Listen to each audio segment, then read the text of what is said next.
like to share with you one of my favorite egg shaker songs. This one's called "The Walrus Washes His Winter Coat." It's kind of a tongue twister. So obviously for this song you're going to need an egg shaker to share with your baby or toddler.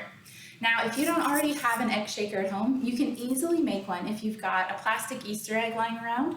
You can just fill it with beans or rice and then seal the edges up around it and you've got an egg shaker.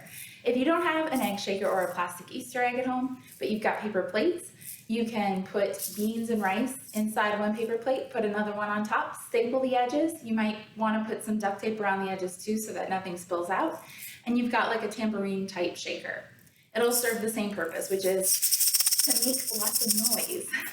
So our egg shaker song today goes like this.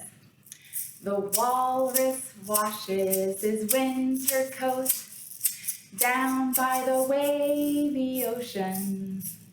He adds some water and he adds some soap and he waits and he waits and he waits. This is the fun part. And the laundry shakes, shakes, shakes. The laundry shakes and shakes and shakes. The laundry shakes, shakes, shakes until it's clean.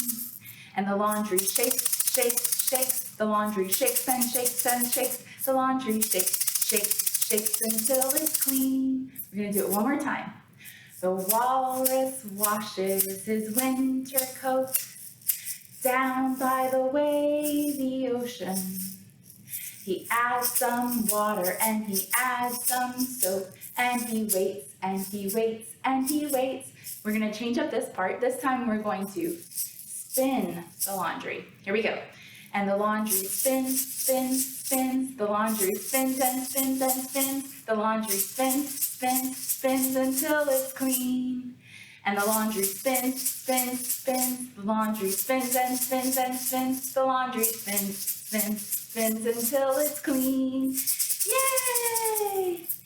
By using things like egg shakers, babies and toddlers are beginning to develop their understanding of sounds and materials. They may not be able to tell you what they're noticing, but you can help them. You can say things like, "You're right. When you shake the egg shaker up and down, it makes a sound." Through their interaction and your feedback, they are learning about the world around them.